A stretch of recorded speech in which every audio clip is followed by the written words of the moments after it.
Hello दोस्त, आज हम लोग बीपीएससी प्राथमिक शिक्षक का जो है फुल लेंथ टेस्ट सीरीज देखने वाले हैं। ठीक है, बेहतरीन सीरीज होने वाला है। चलिए, पहला क्वेश्चन कहता है कि तीसरा आंग्ल मैसूर युद्ध किस गवर्नर जनरल के कार्यकाल में हुआ था? तो ये हुआ था लॉर्ड कॉर्नवालिस। तो तीसरा आंग्ल मैसूर युद्ध कब हुआ था? 1790 से 1792। ठीक है, चलिए नेक्स्ट देखेंगे। दूसरा क्वेश्चन कहता है कि ब्रिटिश संसद के लिए चुने जाने वाले पहले भारतीय कौन थे? तो ये थे दादा भाई नौरोजी। 1892 ईस्वी में ये चुने गए थे। चलिए, क्वेश्चन नंबर 3 कहता है कि निम्नलिखित घटनाओं पर विचार कीजिए कि सबसे पहले कौन हुआ था। तो आप जानते हैं कि नील विद्रोह 1859 से 1862 तक चला। संथाल विद्रोह 1855 से 56 तक चला।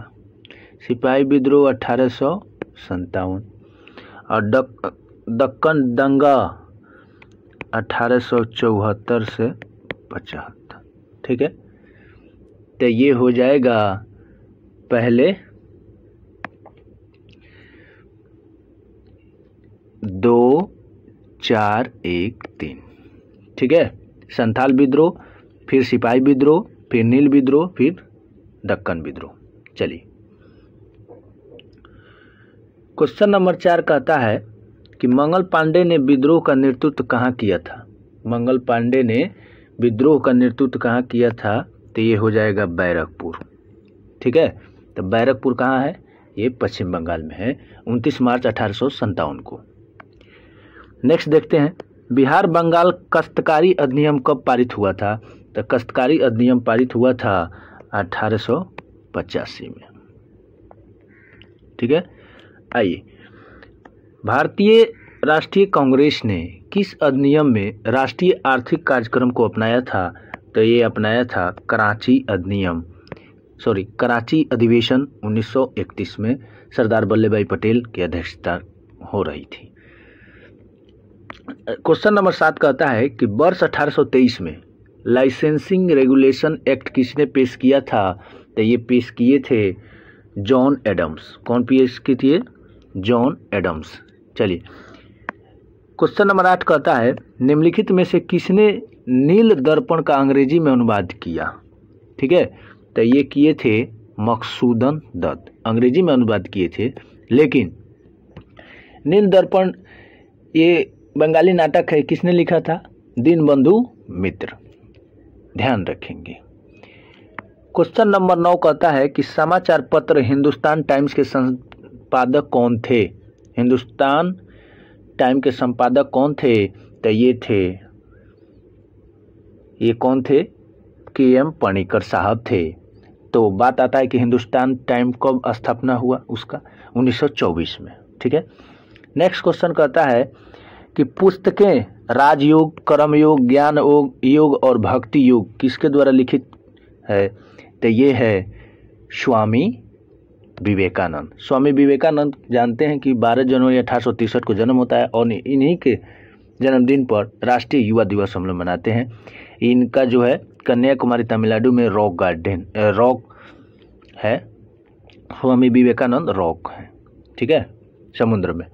नेक्स्ट कहता है क्वेश्चन नंबर 11 किसके नेतृत्व में ठगी प्रथा का दमन हुआ था? तो ठगी प्रथा का दमन जो हुआ था कर्नल सिलीमेन। कहता है कि कर्नल सिलीमेन के उस समय गवर्नर कौन थे? Lord William Bentinck. 1930 में ठगी प्रथा का दमन होता है।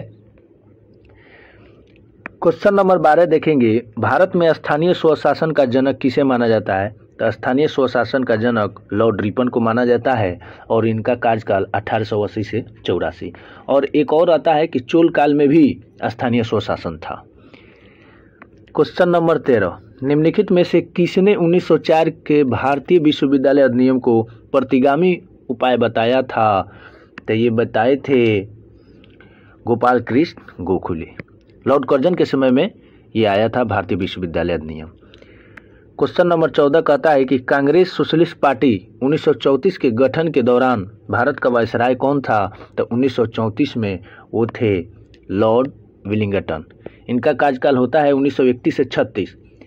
और जब कांग्रेस सोशलिस्ट पार्टी का गठन होता है तो अध्यक्ष बनते हैं नरेंद्र देव, सचिव बनते हैं जयप्रकाश नारायण। क्वेश्चन नंबर 15 कहता है कि हम ब्रिटेन की बर्बादी से अपनी स्वतंत्रता नहीं चाहते। ये किसने कहा था? तो ये कहा था महात्मा गांधी। ये दौर था जब द्वितीय विश्व युद्ध चल रहा था। क्वेश्चन नंबर 16 कहता है कि डांडी मार्च के दौरान रघुपति राघव राजा राम गीत किस प्रसिद्ध संगीतकार द्वारा गाया गया था? तो ये गाया गया था दिगंबर विष्णु पलुस्कर। ये नमक सत्याग्रह के समय जो है 6 अप्रैल को, आप जानते हैं कि 6 अप्रैल 1930 को जो है ये गाए थे। एक गांधी जी नमक उठाए और वहीं गाए थे। क्वेश्चन नंबर 17 कहता है कि गांधी जी की अनुपस्थिति में भारत छोड़ो आंदोलन का नेतृत्व किसके द्वारा किया गया था? तो ये किया गया था अरुणा आसफ अली। अरुणा आसफ अली के बारे में कहा जाता है कि अंतरिम मंत्रिमंडल में पहली महिला बनी जिन्हें रेलवे की कार्यभार सौंपा गया था। ठीक है, आइए क्वेश्चन नंबर 18 कहता है कि निम्नलिखित में से किसने अपने शासनकाल के दौरान एक नया कैलेंडर, एक नई प्रणाली, सिक्का और नए पैमाने और वजन माप की शुरुआत की थी? तो ये किए थे टीपू सुल्तान। ठीक है, आप लोग अलाउद्दीन खिलजी खोज रहे थे क्या? नहीं, टीपू सुल्तान। ठीक है, टीपू सुल्तान 1799 में चतुर्थ आंग्ल मैसूर युद्ध में मारा गया। उस समय लॉर्ड वेल्लेस्ली अंग्रेज की तरफ से थे। और टीपू सुल्तान एक ऐसे सुल्तान थे जिन्होंने विदेश में भी अपना दूतावास खोला था। क्वेश्चन नंबर 19 कहता है कि निम्नलिखित में से किस आंदोलन के दौरान गांधी जी ने 1 वर्ष में स्वराज का वादा किया था? तो 1 वर्ष में स्वराज का वादा किया था असहयोग आंदोलन के दौरान। आप जानते हैं कि असहयोग आंदोलन 8 अगस्त 1920 को शुरू होता है। आगे देखते हैं। क्वेश्चन नंबर 20 कहता है क्लीमेट एटली की घोषणा के अनुसार भारत में ब्रिटिश शासन की समाप्ति किस तिथि तक होनी थी? तो किस तिथि तक होनी थी? तो ये 30 जून 1948। 30 जून 1948। 20 फरवरी 1947 को ब्रिटिश संसद से उन्होंने कहा कि भारत में ब्रिटिश शासन की समाप्ति 30 जून 1948 को होनी है। क्वेश्चन नंबर 21 देखेंगे। कैबिनेट मिशन भारत आया था। कैबिनेट मिशन भारत आया था मार्च 1946, एग्जैक्ट बोले तो 24 मार्च 1946 को दिल्ली में पहुंचते हैं। 3 सदस्यीय कैबिनेट मिशन था।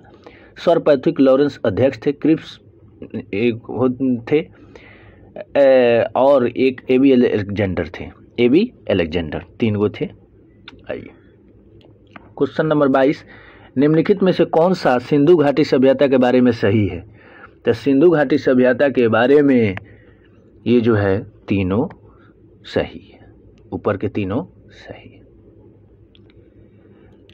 23 कहता है कि रामायण, महाभारत और मनुस्मृति निम्नलिखित में से किस अवधि के दौरान संकलित किए गए थे? तो वो काल था शुंग काल। कौन काल? शुंग काल। नेक्स्ट देखते हैं। मथुरा और गांधार कला के बारे में निम्नलिखित में से कौन सा कथन सही है? तो ये सही हो जाएगा, कनिष्क काल में इन दोनों कलाओं का विकास चरमोत्कर्ष पर हुआ था। तो आप जानते हैं कि कनिष्क को द्वितीय अशोक के नाम से जानते हैं और चतुर्थ बौद्ध संगति भी कुंडलग्राम जम्मू कश्मीर में कनिष्क के काल में हुआ था। क्वेश्चन नंबर 25 कहता है कि भारतीय इतिहास में प्रसिद्ध ऐहोल अभिलेख का संबंध किस शासक से है? तो ऐहोल अभिलेख का संबंध पुलकेशिन द्वितीय से। ऐहोल अभिलेख है कहाँ? तो ये बीजापुर कर्नाटक में है। ठीक है, नेक्स्ट देखते हैं। निम्नलिखित में से किस विचारधारा को लोकायत दर्शन, जनता के दर्शन के रूप में जाना जाता है? तो ये है चवार्क। चवार्क कहते हैं कि सब कुछ इसी जिंदगी में है, सब दुनिया का सबसे सच्चा सत्य है कि आदमी को मरना है और ज़िंदगी में सब चीज़ बीच बच कर ऋण ले के खा पी के मर जाइए। ठीक है, आनंद ही आनंद है। चलिए 27 कहता है कि किस दिल्ली सुल्तान ने सबसे अधिक संख्या में नहरें बनवाई? तो ये बनवाए थे फिरोज शाह तुगलक, लेकिन सबसे पहले नहरों की शुरुआत की बलबन ने। ठीक है, ध्यान रखेंगे। 28 नंबर क्वेश्चन कहता है कि प्राचीन भारत के संदर्भ में वाग्भट द्वारा लिखित अष्टांग संग्रह का संबंध किससे है? तो ये अष्टांग संग्रह का संबंध जो है चिकित्सा से। आप एक जानते हैं चरक और सुश्रुत के बाद वाग्भट भी महान चिकित्सक थे। नेक्स्ट देखते हैं 29 नंबर क्वेश्चन कहता है कि चिश्ती संप्रदाय के किस सूफी संत को चिरागे दिल्ली का चिराग के नाम से जाना जाता है? तो ये थे शेख नसरुद्दीन महमूद। ये निजामुद्दीन औलिया के शिष्य थे, ध्यान रखेंगे। निजामुद्दीन औलिया भी दिल्ली में है, थोड़ा सा हटके है। क्वेश्चन नंबर 30 कहता है दिल्ली सल्तनत में एकता प्रणाली की शुरुआत किसने की थी? तो ये किए थे इल्तुतमिश। ठीक है, और किए थे इल्तुतमिश, लेकिन मोहम्मद गोरी की विचारधारा पर आधारित थी। नेक्स्ट देखते हैं पोमोलॉजी में किसका अध्ययन किया जाता है? तो पोमोलॉजी में अध्ययन किया जाता है फलों का, और इसी से रिलेटेड है पोडोलॉजी, जिसमें किया जाता है मृदा। ठीक है, मिट्टी का अध्ययन। आगे देखते हैं क्वेश्चन नंबर 32 कहता है कि इको मार्क प्रत्येक निम्नलिखित में से किससे संबंधित है? तो ये दिया जाता है पर्यावरण के लिए सुरक्षित सामग्री से। ठीक है, ये पर्यावरण के लिए जो सुरक्षित है उसी को इको मार्क दिया जाता है, और इको मार्क की शुरुआत 1991 में होता है, जबकि एक मार्क की शुरुआत जिसमें धारा तेल वगैरह होगा उसमें जो है एक मार्क की शुरुआत 1937 में होती है, ध्यान रखेंगे। क्वेश्चन नंबर 33 अनवनीकृत ऊर्जा का स्रोत है? तो ये है पेट्रोलियम, यानी पेट्रोलियम खत्म होने के कगार पर कहीं ना कहीं तो चल ही रहा है। बाकी सौर ऊर्जा, वायु ऊर्जा, बायोगैस तो कभी खत्म होने वाला नहीं है, इसीलिए इसको कहते हैं। आगे बढ़ते हैं क्वेश्चन नंबर 34 कहता है कि वर्ष 2011 की जनगणना के अनुसार 0 से 6 वर्ष आयु वर्ग में बाल लिंगानुपात बिहार के किस जिला में सबसे कम था? तो ये था वैशाली। कहाँ था? वैशाली। वैशाली का मुख्यालय कहाँ है? हाजीपुर। क्वेश्चन नंबर 35 कहता है कि निम्न में से कौन सा सही सुमेलित नहीं है? तो ये हो जाएगा मित्राब गुहा। मित्राब गुहा हॉकी से नहीं बल्कि ये शतरंज से है, और ये शतरंज से ही है, और ये 72वें ग्रैंड मास्टर में उभर के आए थे, जो कि कलकत्ता से संबंध रखते हैं। क्वेश्चन नंबर 36 समान दृष्टि के लिए निम्नलिखित में से कौन सा विटामिन आवश्यक होता है? ये होता है रेटिनॉल। ठीक है, रेटिनॉल। इसीलिए गाजर, पका हुआ आम और पपीता खाइए। 37 नंबर क्वेश्चन कहता है सुगम भारत अभियान संबंधित है? सुगम भारत अभियान संबंधित है ये दिव्यांग व्यक्तियों से है। ठीक है, नरेंद्र मोदी साहब ने 3 दिसंबर 2015 से इनकी शुरुआत करते हैं, और जानते हैं कि 3 दिसंबर दिव्यांगता दिवस मनाया जाता है। क्वेश्चन नंबर 38 कहता है कि यूनेस्को की स्थापना कब हुई थी? तो ये हुआ था नवंबर 1945। एग्जैक्ट डेट की बात करेंगे तो 4 नवंबर 1945 इसका मुख्यालय पेरिस में। नेक्स्ट देखेंगे विष्णुपद मंदिर बिहार के किस जिले में स्थित है? तो ये है गया में। किसने बनवाया? रानी अहिल्या बाई ने। चलिए क्वेश्चन नंबर 40 देखते हैं प्राथमिक स्तर पर एक शिक्षक में निम्न में से किसे सबसे महत्वपूर्ण विशेषता माना जाना चाहिए? तो ये चाहिए धैर्य और दृढ़ता। आप जानते हैं कि इसमें ज़्यादा नॉलेज नहीं चाहिए, धैर्य और दृढ़ता चाहिए। बच्चे बड़ी बदमाश करते हैं, कुछ समझ में नहीं पाते हैं, इसलिए धैर्य तो चाहिए ही। चलिए 41 किस केंद्रीय मंत्रालय द्वारा स्वर धरोहर उत्सव का आयोजन किया गया? तो ये किया गया संस्कृति मंत्रालय। कौन? संस्कृति मंत्रालय द्वारा किया गया। अब संस्कृति मंत्रालय इस समय इनका मंत्री कौन है? जी किशन रेड्डी। ठीक है। क्वेश्चन नंबर 42 सुपर कंप्यूटर परम शक्ति ध्यान रखेंगे। परम शक्ति को कहाँ स्थापित किया गया है? ये किया गया है IIT खड़गपुर। IIT खड़गपुर कहाँ है? पश्चिम बंगाल में, ध्यान रखेंगे। क्वेश्चन नंबर 43, भारतीय सेना ने किस देश के साथ संयुक्त प्रशिक्षण अभ्यास साइक्लोन 1 का शुभारंभ किया था? ये किया था मिस्र के साथ। भारत और मिस्र के साथ साइक्लोन 1 हुआ राजस्थान के जैसलमेर में, ध्यान रखेंगे। आइए 44, पर्यटन को प्रोत्साहन देने के लिए अंतर्राष्ट्रीय पर्यटन प्रदर्शनी फितूर किस देश में आयोजित किया गया? तो ये आयोजित किया गया है स्पेन में। स्पेन का राजधानी मैड्रिड, ध्यान रखेंगे। Question number 45, India justice report 2022 के संदर्भ में कौन सा कथन असत्य है? ठीक है, तो ये जो है जस्टिस में, इनमें बिहार का स्थान अंतिम है, ये गलत है। बिहार का स्थान दूसरा है, बिहार का स्थान दूसरा है, जबकि अंतिम 18वें स्थान पर यूपी है जस्टिस में, न्याय में। आइए क्वेश्चन नंबर 46 कहता है, फोर्ब्स 2022 द्वारा जारी विश्व की 100 सर्वाधिक शक्तिशाली महिलाओं में भारत के वित्त मंत्री श्रीमती निर्मला सीतारमण को कौन सा स्थान प्राप्त हुआ? तो ये प्राप्त हुआ है 36वां, जबकि पहला स्थान कौन थे? उर्सुला वान डर लेन, जो कि यूरोपीय संघ के अध्यक्ष बनी है, वही है। आइए क्वेश्चन नंबर 47 कहता है कि फीफा विश्व कप 2022 के संबंध में कौन सा कथन असत्य है? ये कथन आपको असत्य कहना है, बताना है। अर्जेंटीना ये दूसरी बार खिताब जीता है, ये गलत है, जबकि तीसरी बार जीता है, ध्यान रखेंगे। 48, निम्न में से कौन सा राज्य स्वयं का जलवायु परिवर्तन मिशन शुरू करने वाला देश का पहला राज्य बन गया है? तो ये बन गया है तमिलनाडु। ठीक है, तो आप जान लेते हैं तमिलनाडु, इसका राजधानी कहाँ है? मद्रास। सीएम कौन है? स्टालिन। गवर्नर कौन है? RN रवि।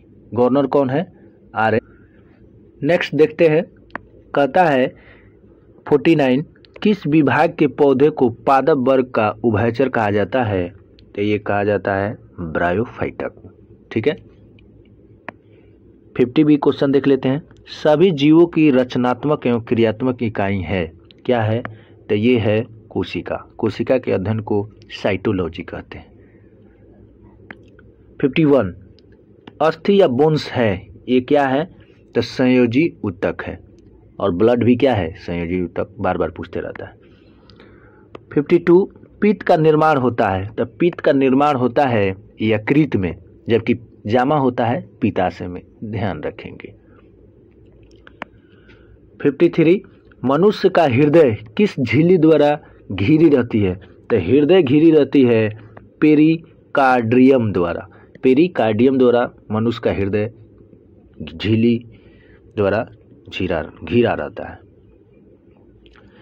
आइए 54 कहता है कि रेजिन किस पौधे का उत्सर्जी पदार्थ है? रेजिन, तो ये है चीड़ या पाइन। चीड़ या पाइन के पौधे का उत्सर्जी पदार्थ क्या है? रेजिन, ध्यान रखेंगे। 55 नंबर क्वेश्चन कहता है कि निम्न में से मास्टर ग्रंथि कहा जाता है, किसे मास्टर ग्रंथि कहते हैं? पिट्यूटरी ग्रंथि।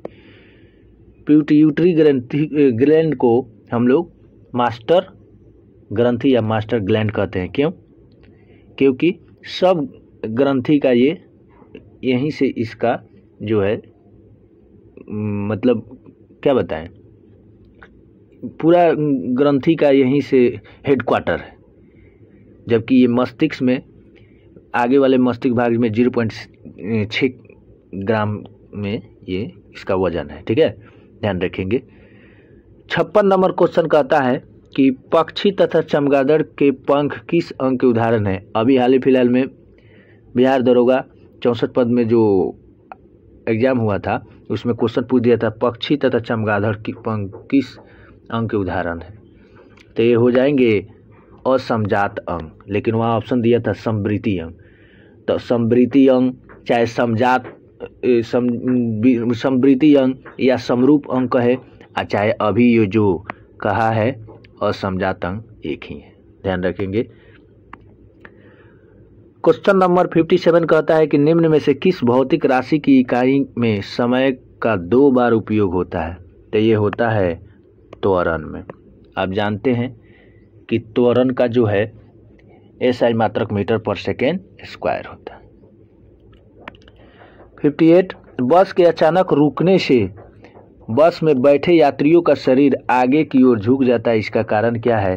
तो इसका कारण है गति का जड़त्व।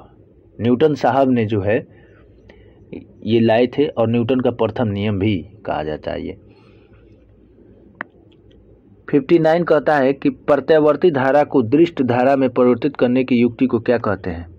इसका मतलब ये हुआ कि AC टू DC, तो इसको कहते हैं रेक्टिफायर, और DC टू AC इन्वर्टर। ठीक है। आइए क्वेश्चन नंबर 60, यदि किसी गतिमान वस्तु के वेग को दुगुना कर दिया जाए तो उसकी गतिज ऊर्जा पर क्या प्रभाव पड़ेगा? तो ये प्रभाव पड़ेगा, उसकी गतिज ऊर्जा 4 गुनी हो जाएगी। कैसे? तो KE बराबर हाफ mv² होता है ना। चलिए 61, वे वस्तुएं जो प्रकाश उत्सर्जित करती है वे क्या कहलाती है? तो वे कहलाती हैं प्रदीप्त, जैसे सूरज, जलती मोमबत्ती। ध्यान रखेंगे। 62, उत्तल लेंस की क्षमता होती है, तो उत्तल लेंस की क्षमता हमेशा धनात्मक होती है और उत्तल लेंस का प्रयोग हम लोग दूरदृष्टि दूर करने में। चलिए क्वेश्चन आ भी गया। 63 कहता है दूरदृष्टि दोष हाइपर मेट्रोपिया को दूर करने के लिए किस लेंस का व्यवहार होता है? तो ये होता है उत्तल लेंस।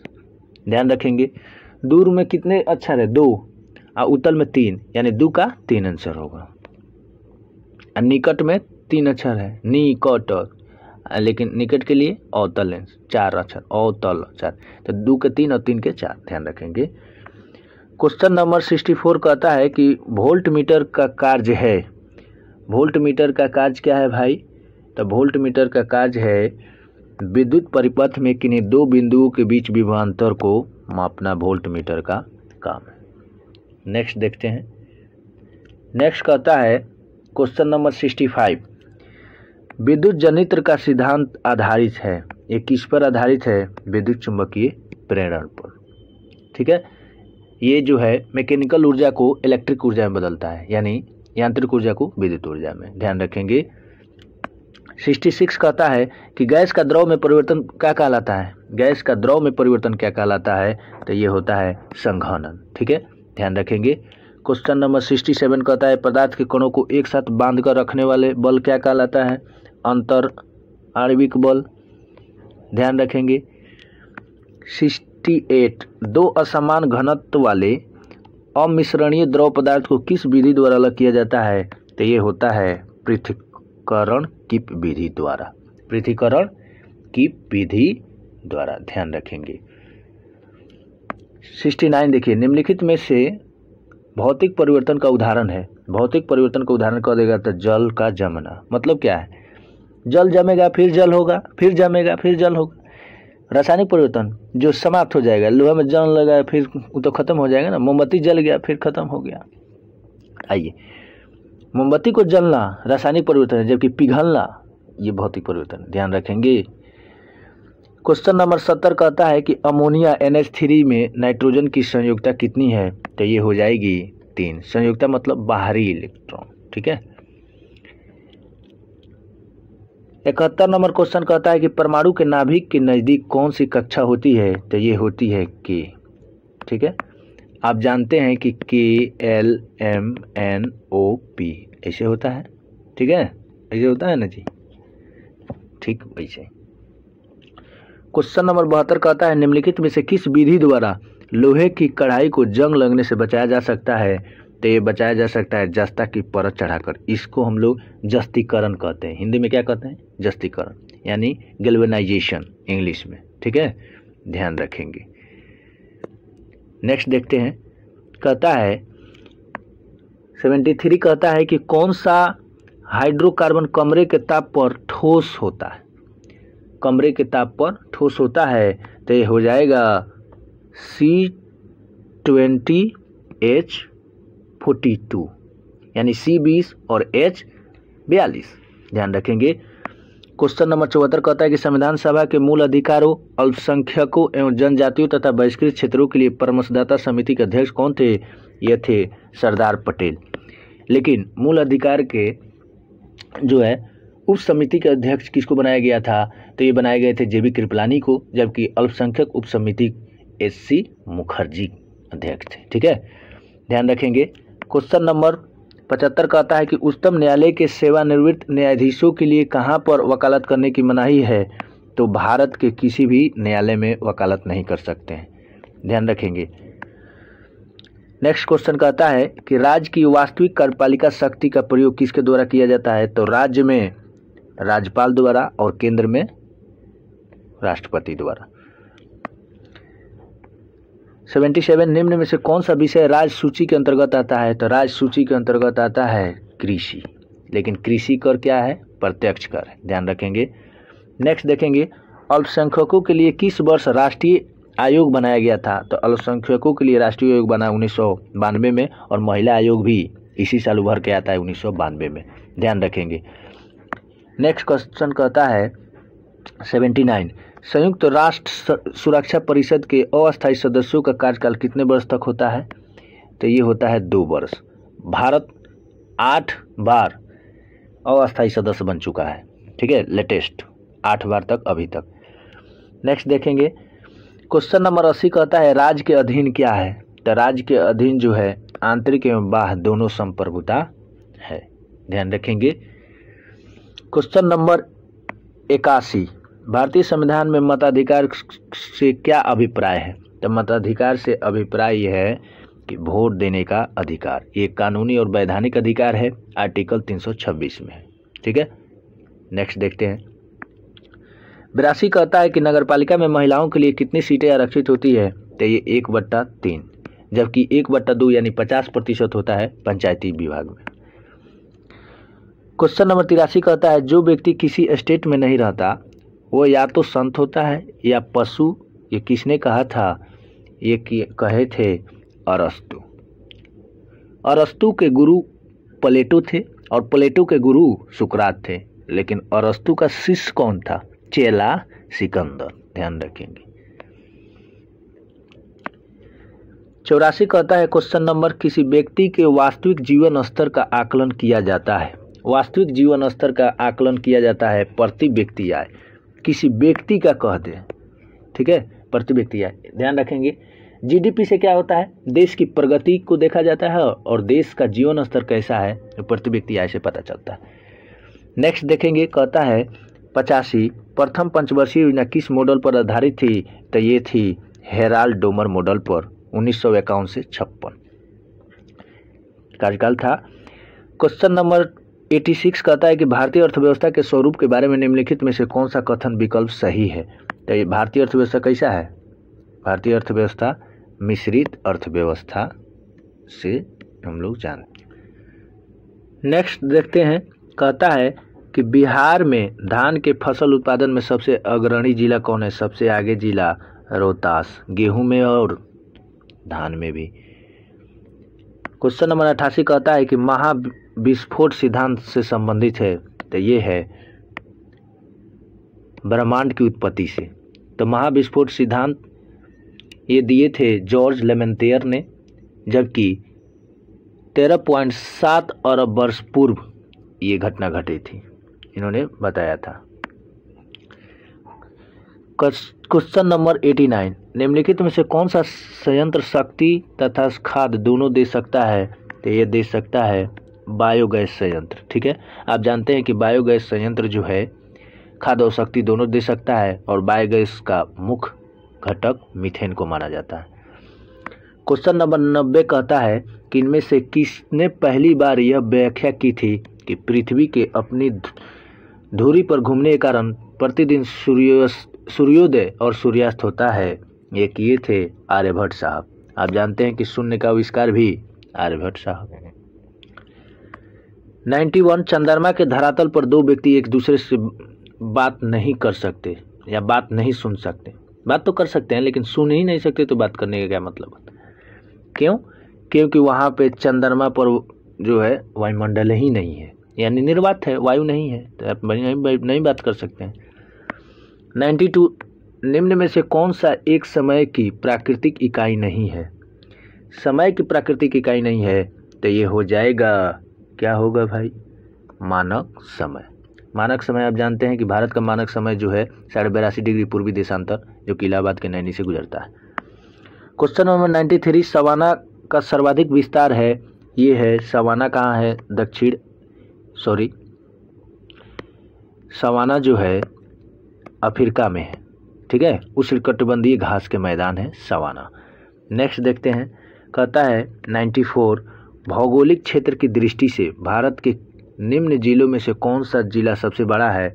सबसे बड़ा क्षेत्रफल के हिसाब से कच्छ है और लोकसभा के हिसाब से लेह है, लद्दाख वाला, ध्यान रखेंगे।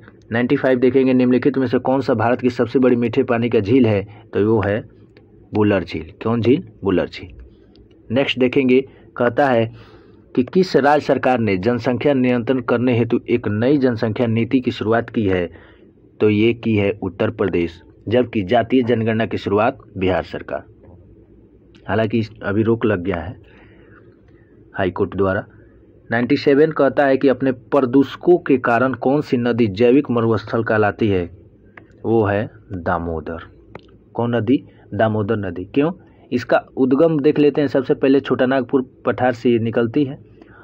औद्योगिक उपशिष्ट के कारण, बहुत सारा औद्योगिक वहाँ है ना, कोयला है, कल कारखाना है, तो उसमें बहवा दिए जाते हैं दामोदर नदी में, इसलिए जैविक मरुस्थल। उसमें कोई, अब कौन सा उसमें जीव जंतु रहेगा जब उतना गंदा रहेगा? तो चलिए 98, राष्ट्रीय पर्यावरण इंजीनियरिंग शोध संस्थान कहाँ स्थित है? तो ये है नागपुर में, जिसको नेरी के नाम से जानते हैं। नेरी की स्थापना भी देख लेते हैं 1958 में। आगे देखते हैं 99, किस बायोम में सबसे कम तापांतर पाया जाता है? तो ये पाया जाता है सदाबहार वर्षा वन बायोम में, ध्यान रखेंगे। 100, निम्नलिखित में से कौन सा विश्व का सबसे बड़ा ग्लोबल कार्बन उत्सर्जक है? सबसे ज़्यादा कार्बन उत्सर्जित करता है चाइना। तब देख लेते हैं कि भारत शून्य कार्बन उत्सर्जन का लक्ष्य कब रखा है? 2070 तक। वेरी इंपॉर्टेंट क्वेश्चन बन जाता है, ध्यान रखेंगे, ठीक है। आइए अब जीके जीएस का सेक्शन समाप्त। मैथ हम लोग एकदम आसान देखेंगे, काफ़ी तेज़ी में भी देखेंगे, समझ रहे हैं? सबसे इजी, सबसे आसान और सबसे तेज देखने वाले हैं। चलिए ध्यान रखेंगे। क्वेश्चन कहता है 101, बेचते समय एक व्यवसायी अंकित मूल्य पर 40% की छूट देता है और 30% की हानि होती है। यदि इसे अंकित मूल्य पर बेचा जाए तो लाभ प्रतिशत क्या होगा? आप जानते हैं कि छूट हमेशा अंकित मूल्य पर, लाभ और हानि हमेशा क्रय मूल्य पर लिए। तो इसमें क्या है, पहले एमपी मान लीजिए 100 रुपया था, 40% छूट दे दिया तो कितना हो गया? 60, ठीक है। इधर सीपी 100 था, 30% हानि होता है, बेचा कितना में? 70 में, ठीक है। तो एग्जैक्ट ऑफ क्रय मूल्य निकाल लेते हैं। तो सीपी पहले कितना था, ध्यान रखेंगे, एग्जैक्ट निकालेंगे ना। तो अब देखिए 60/70 गुना 100, ये हो जाएगा 600/7। कोई दिक्कत नहीं है। अब आइए, जब कोई दिक्कत नहीं है, एग्जैक्ट हमको सीपी मालूम चल गया 600/7।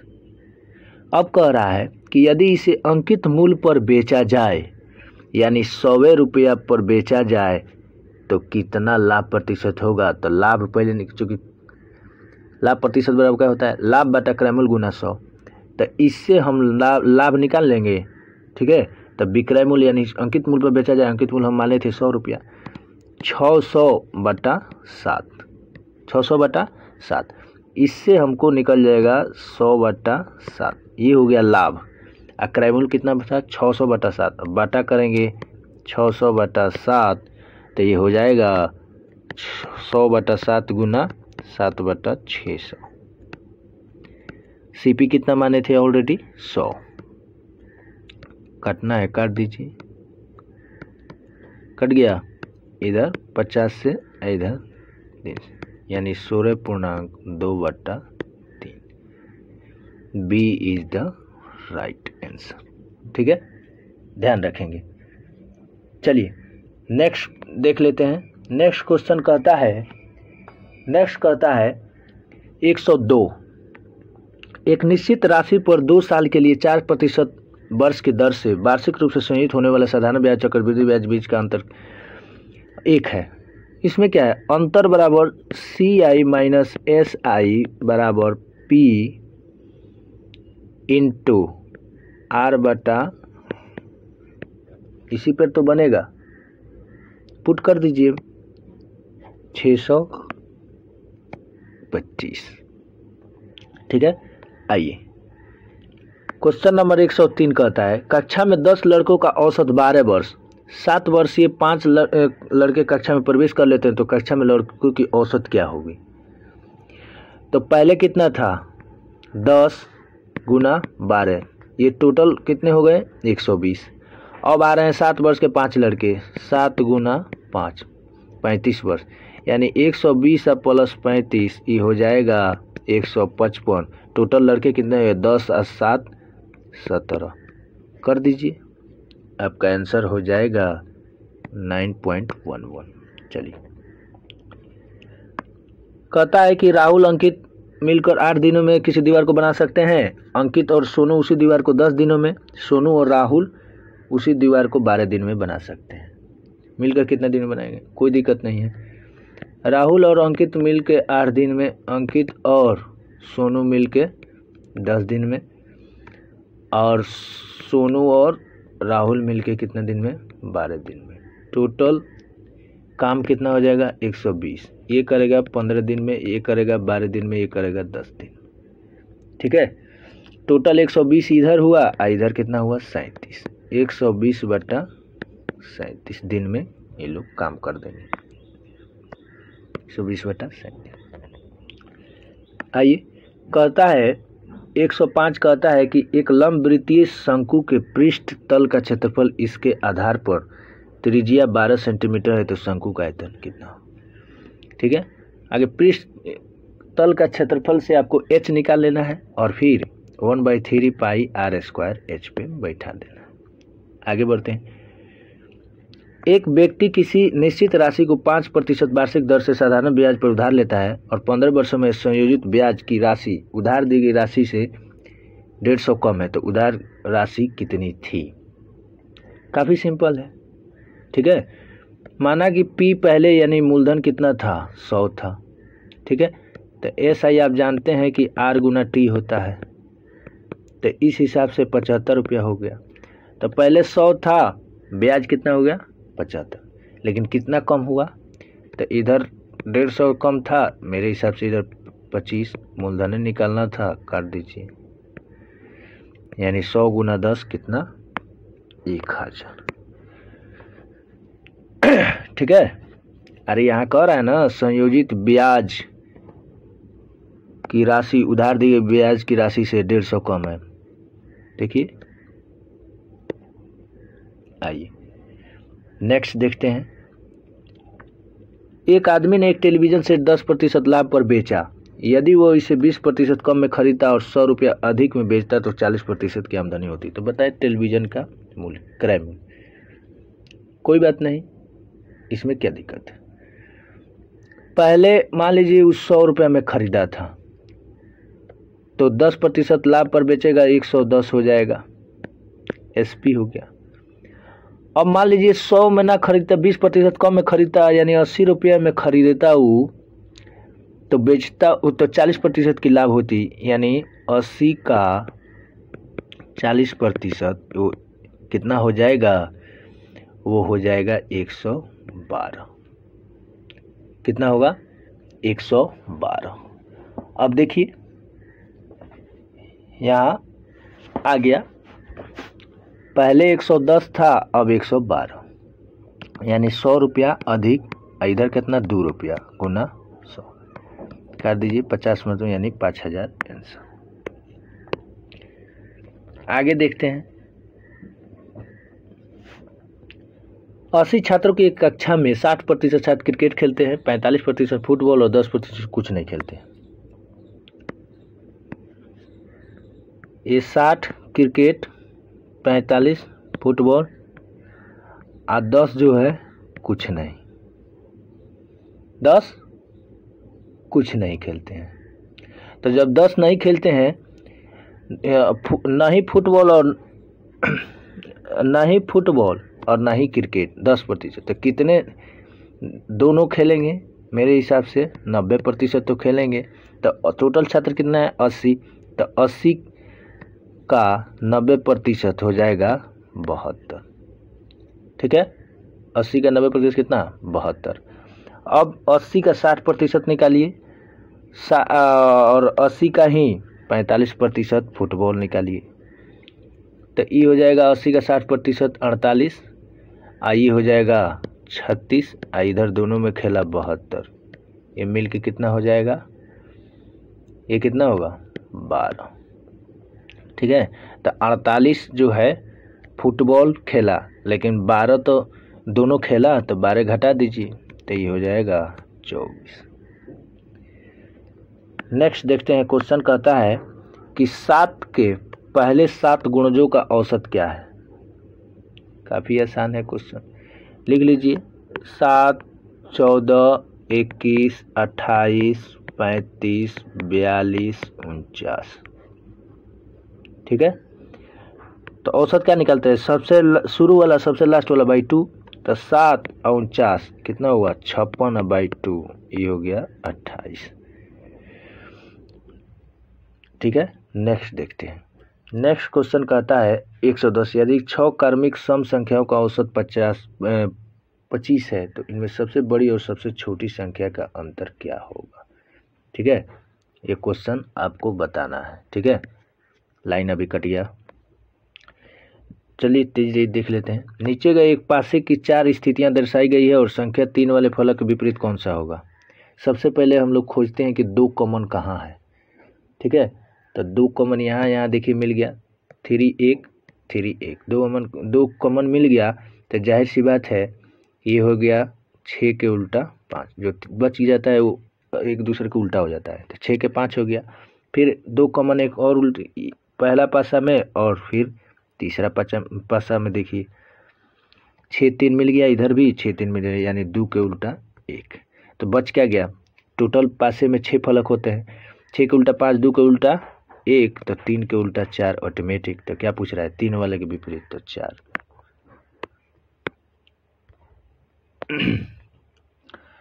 क्वेश्चन नंबर 112, 6 व्यक्ति केंद्र की ओर मुख करके वृत्ताकार केंद्र पर बैठे हुए हैं और खेल रहे हैं। सुधीर, विजय और ये बाएं बाएं से है। ठीक है, कोई दिक्कत नहीं है।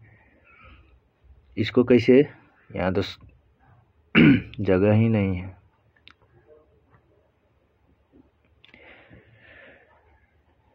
चलिए यहाँ बना देते हैं। 6 आदमी इधर बैठा, 2 पॉसिबिलिटी किस बनेगा? ठीक है, 2 प्रायिकता बनेगा। एक तो कह रहा है कि अमर के बाएं और दूसरे अमर राकेश और सौरभ के बीच में है। अमर जो है राकेश और सौरभ के बीच में है, तो ये इधर भी तो सौरभ और राकेश तो कहीं भी हो सकता है, इधर भी, लेकिन बीच में अमर तो फिक्स है, यहाँ हो सकता है। उसके बाद कह रहा है कि नीरव अमर के बाएं और दूसरे स्थान में, अमर के बाएं और दूसरे स्थान पर नीरव है, यहाँ फिक्स है। उसके बाद कह रहा है, शुरू में देखिए विजय सुधीर के बाएं है, विजय जो है सुधीर के बाएं। अब क्वेश्चन क्या कह रहा है? सुधीर से अमर का स्थान, सुधीर से अमर का स्थान ये हो जाएगा दाएं से तीसरा, ध्यान रखेंगे। चलिए, कहता है कैलेंडर से क्वेश्चन है। हम तो कैलेंडर काफ़ी अच्छा तरीके से बताए थे, 10 मिनट में कैलेंडर ख़त्म। आप वीडियो देखिएगा तो पता चल जाएगा। कहता है कि 20 मार्च 2024 को रविवार था, तो 20 मार्च 2012 को कौन सा दिन था? काफ़ी आसान है। 20 मार्च के कोड 3, 2024 यानी 2000 का कोड 6, 24 का 24, 24 में कितने लीप ईयर 6, ऐसे करके बनाएंगे। ठीक है, चलिए लाइन कट गया है, बहुत गर्मी हो रहा है। धन्यवाद।